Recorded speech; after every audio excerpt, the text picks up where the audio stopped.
காலையிலும் இதே 12வது கேள்வியிலிருந்து பார்ப்போம். இதுல பார்த்தோம்னா 12வது கேள்வி வந்து உங்களுக்கு வந்து தந்திருக்கிறது வந்து இரும்பு பிரித்தெடுப்பு சம்பந்தமா தந்திருக்காரு.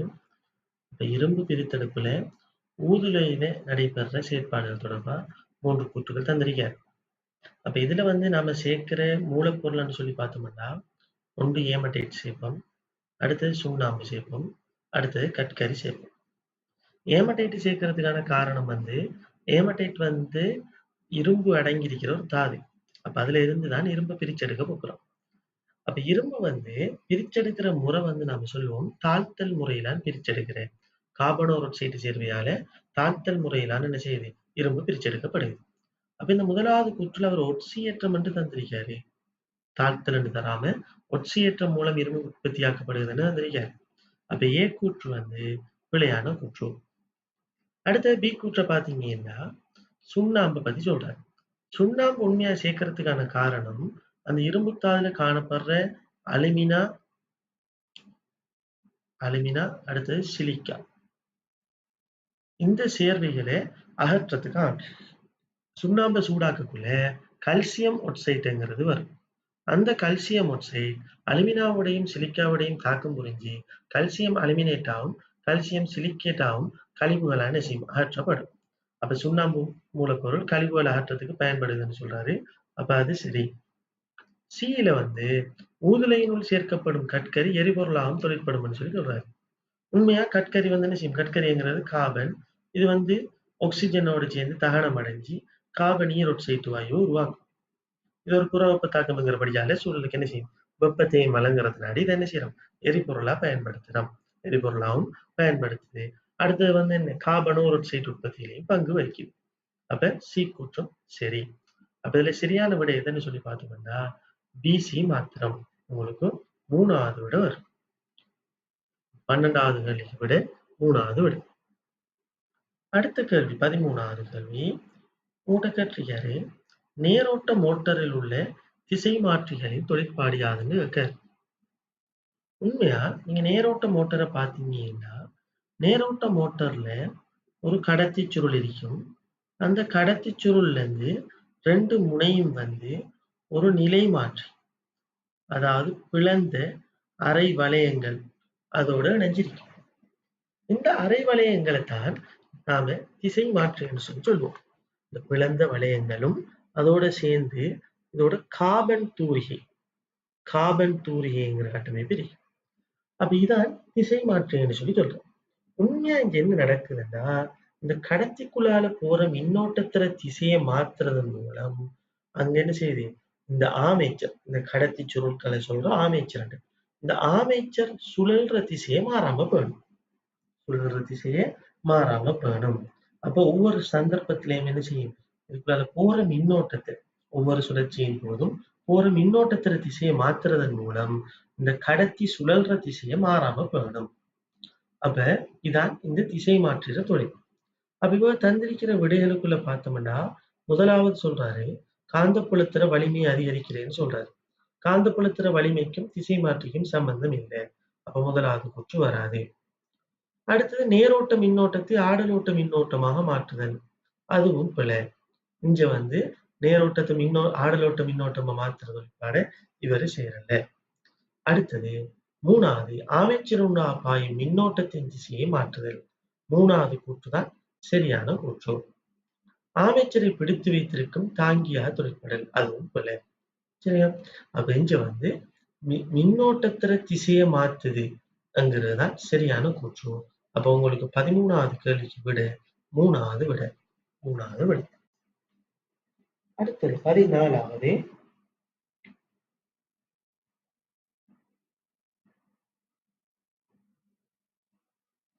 14வது கேள்வியில பாத்தீங்கன்னா 14வது கேள்வியில உங்கள்கிட்ட கேட்டிருக்கிறது வந்து மனித உடலில் காணப்படும் சில அங்கங்களின் தொழிற்பாடுகள் உருவில் காட்டப்பட்டுள்ளன. அவ்வங்கங்கள் முறையே XYZ என பெயரிடப்பட்டுள்ளன. அதுல பெயர்களை உங்கள்கிட்ட கேட்காரு. அப்ப இதுல பெயர்களை பாத்தீங்கன்னா முதலாம் யூரியாவுடனான குருதி வருது. அது எக்ஸுக்குள்ளால வந்ததுக்கு பிறகு குருதியில வந்து என்ன செய்யுது? யூரியா குறையுது, யூரியா அகற்றப்படுகிறது. அப்ப யூரியாவை அகற்றுற அங்கம் எதென்று சொல்லி நீங்க பாத்தீங்கன்னா சிறுநீரகம். யூரியாவை அகற்றுற அங்கம் வந்து சிறுநீரகம்.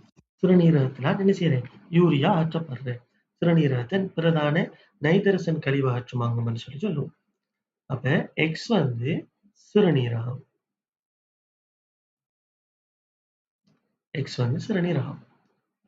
அடுத்தது வைய பார்த்தோம்னா அமினோ அமிலங்கள் வருது, வந்து புறத்தோப்பு நடந்து யூரியாவும் உற்பத்தி ஆகுது. அப்ப யூரியா உற்பத்தி ஆகிற இடம் எதுன்னு சொல்லி பார்த்தோம்னா ஈரல். ஈரல்ல தான் என்ன செய்யற? யூரியா உற்பத்தி ஆகுற. அப்ப வை வந்து ஈரல். அடுத்தது ஆக்சிஜன் கூடிய வழி ஜெட்டுக்குள்ளால வந்து ஆக்சிஜன் குறைந்த வழியாக மாறுது. அப்ப என்ன இது எங்க நடக்கும்? நுரையீரல்ல நடக்கும். ஆக்சிஜன் வரும், ஆக்சிஜன் வந்து என்ன செய்யும்? நுரையீரலுக்குள்ள வார ஆக்சிஜன் கூடிய வழி அந்த குருதி குழாய்களாக ஆக்சிஜன் வாங்கப்பட்டதுக்கு பிறகு பரவல் முறை மூலம் குருதிக்குள்ள ஆக்சிஜன் இடம் மாறினதுக்கு பிறகு ஆக்சிஜன் குறைந்த வழியான செய்யும் மாற்றம் அடையும். அப்ப நமக்கு எக்ஸ்வைசெட் என்ற அங்கங்களை முறையை கேட்டிருக்காரு. முறையை கேட்டாருன்னா நமக்கு இருக்கிற விட சிறுநீரகம், ஈரல், நுரையீரல். அப்ப முதலாவது விட 14வது கேள்விக்கு முதலாவது விட. இப்ப அடுத்த கேள்வி 15வது கேள்வி. 15வது கேள்வி மட்டும் கேட்டிருக்காரு. ஓமோன்கள் தொடர்பான பின்வரும் கூற்றுக்களை கருதுக. அதுல முதலாவது கூற்று பாத்தீங்கன்னா மாதவிடாய் சக்கரத்தின் அவத்தைகளில் செல்வாக்கு செலுத்தும். ஓமோன்கள் என்ன செய்யுது? மாதவிடாய் சக்கரத்தின் அவத்தைகள்ல செல்வாக்கு செலுத்துது. சூலகத்தில் ஏற்படுற மாற்றம், கருப்பையில் ஏற்படுற மாற்றம், இதுல செல்வாக்கு செலுத்துது. சூலகத்தில் ஏற்படுற மாற்றங்கள்ல FSH, LH போன்ற ஹோமோன்கள் என்ன செய்யுது? செல்வாக்கு செலுத்துது. அடுத்தது கருப்பையில் ஏற்படுற மாற்றங்கள்ல ஈஸ்ட்ரோஜன், ப்ரொஜெஸ்டரோன் போன்ற ஹோமோன்கள் என்ன செய்யுது? ஏற்படுத்தப்படும்.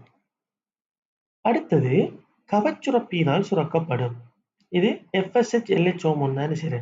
கவச்சுரப்பியால சுரக்கப்படுது. அப்ப கீழே நம்மகிட்ட கேட்டது வந்து FSH, LH ஆகிய ஹோமோன்கள் தொடர்பான சரியான கூற்று கற்றிருக்காரு. அப்ப ஏ கூற்றும் சரி, பி கூற்றும் சரி. முதன்மை புடைப்புகளின் வளர்ச்சியை தூண்டும். FSH, LH ஹோமோன்கள் முதன்மை புடைப்புகளின் வளர்ச்சியை தூண்டும் என்று தந்திருக்காரு. அது பிழை. FSH, LH ஹோமோன் ரெண்டும் வந்து என்ன செய்யாது? முதன்மை புடைப்புகள வளர்ச்சியை தூண்டாது. புடைப்புகள வளர்ச்சியை தூண்டுறது வந்து FSH ஹோமோன். LH ஹோமோன் வந்து என்ன செய்யும்? இலியூட்ரியல் அவத்தையை தான் என்ன செய்யும்? அது தூண்டும். அப்ப இரண்டு தொடர்பான உண்மையான கூற்றுடையால சி கூற்று வராது. அப்ப உங்களுக்கு விட வரும் ஏயும் பியும் மாத்திரம்ங்கிற விட தான் என்ன செய்யும்? உங்களுக்கு வரும். அப்ப மூணாவது சி கூற்று ஏன் வராதுண்டா முதன்மை புடைப்புகள வளர்ச்சியை தூண்டுறது வந்து யாரு? FSH hormone. நம்மகிட்ட கேட்டது FSH, LH ரெண்டுக்கும் பொதுவான உண்மையான குற்றம் கற்றிருக்காரு. அப்ப ஏபி மாத்திரம் வரும். 15வது கேள்விக்கு முதலாவது விட. அடுத்தது 16வது கேள்வி. அலையொன்றின் முறிவு மற்றும் தெறிப்பு தொடர்பான சரியான கூற்றை தெரிவு செய்ய.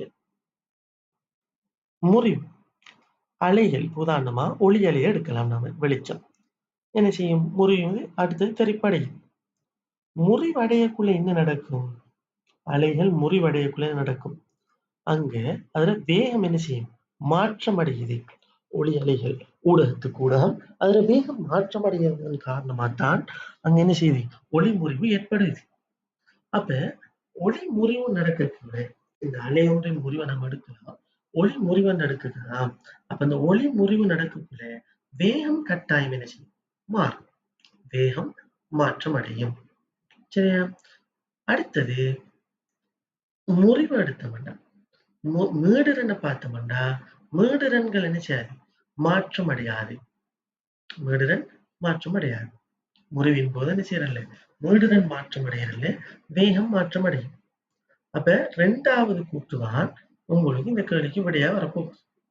2வது கூற்று. இப்ப நம்ம முதலாவது கூற்றை பார்த்தோம்னா தெறிப்பின் போது வேகம் மாற்றம் அடையும், வீச்சம் மாற்றம் அடையாதுன்னு வந்திருக்காரு.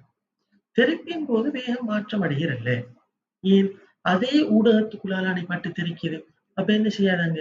வேகம் மாற்றமடையாது. வேகம் என்ன செய்யாது? மாற்றமடையாது. அப்ப அதனாடி இந்த 1வது கூற்று பிழை. 3வது கூற்று பார்த்தோம்னா, தெறிப்பின் போது வேகம் மாற்றமடையும்னு திரும்ப தந்திருக்கிறார். அப்ப அதுவும் என்ன? பிழை. அடுத்தது 4வது கூற்று, முடிவின் போது மீடிறன் மாற்றமடையும், அலைநீளம் மாற்றமடையாது.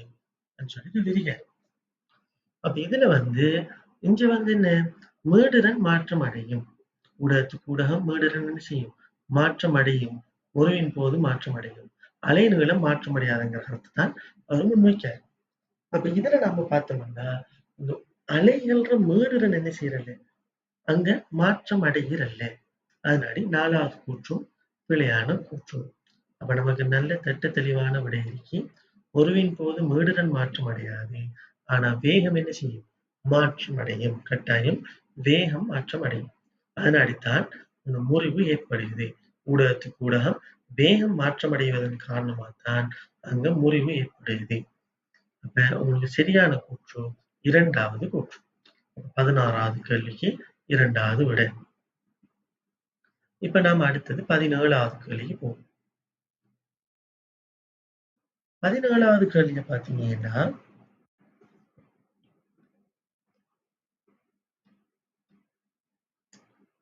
சுண்ணாம்பு கல்லின் வெப்பப்பிரிகை தாக்கத்துக்கான சரியான சக்தி மட்ட வரைவு பின்வருவனவற்றுள் எதென்று சொல்லி கேட்டிருக்கார். பொதுவாக வெப்பப்பிரிகை தாக்கங்கள்னு சொல்லி வந்தா, நீங்க ஞாபகம் வச்சுக்கணும். இந்த வெப்பப்பிரிகை தாக்கம் எல்லாமே வெப்பப்பிரிகை தாக்கம்ங்கிறது என்ன? நாம வெப்பத்தை வழங்குவோம் தாக்கிக்கு. அப்ப அது என்ன செய்யும்? வெப்பத்தை உறிஞ்சி விளைவா மாறும். அப்ப இது ஒரு அகவெப்ப தாக்கம்ங்கிறத ஞாபகம் வச்சுக்கோங்க. அகவெப்ப தாக்கம், வெப்பப்பிரிகை தாக்கம் எல்லாமே என்ன? அகவெப்ப தாக்கம்ங்கிறத நாம சொல்லலாம். இப்ப சுண்ணாம்பு கல்லுல வெப்பப்பிரிகை தாக்கத்துக்கான சக்தி மட்ட வரைவு காட்டுகிறார். அப்ப நாம கவனிக்க வேண்டியது அகவெப்ப தாக்கத்துக்குரிய சக்தி மட்ட வரைவு எங்க இருக்குன்னு சொல்லி பார்த்தா சரி. அப்ப அகவெப்ப தாக்கத்துல உங்களுக்கு தெரியும், மேல விளைவு வரும், கீழே தாக்கி வரும். ஏனென்றா தாக்கியல் வெப்பத்தை உறிஞ்சுறதுனாடி, வெப்ப சக்தியை உறிஞ்சுறதுனாடி விளைவுகளுக்கு என்ன செய்யும்? சக்தி அதிகமா இருக்கும். அப்ப நாம் இதுல பார்த்தோம்னா, 1வது விடையிலையும் 2வது விடையிலையும் தாக்கிகள் மேலிருக்கி, விளைவுகள் கீழிருக்கி. அப்ப 1வது விடையா இல்ல 2வது விடையா சொல்லி பார்க்க போனோம்னா, இந்த அம்புக்குறிய வச்சுதான் நீங்க தீர்மானிக்கணும் 1வது விடையா 2வது விடையாங்கிறது. எப்பயுமே இந்த அம்புக்குறி உங்களுக்கு காட்டுறது தாக்கம் நடக்கிற திசையை தான் காட்டும். அதாவது தாக்கிகள்ல இருந்து விளைவை நோக்கி தான் என்ன செய்யணும்? இந்த அம்புக்குறி அமையும். அப்ப 1வது விடையில பார்த்தோம்னா, விளைவுல இருந்து தாக்கிய நோக்கி இருக்கு. அப்ப இது பிழை. 2வது விடையில பார்த்தோம்னா, தாக்கியில இருந்து விளைவு நோக்கி இருக்கு. அப்ப இந்த அம்புக்குறி சரி.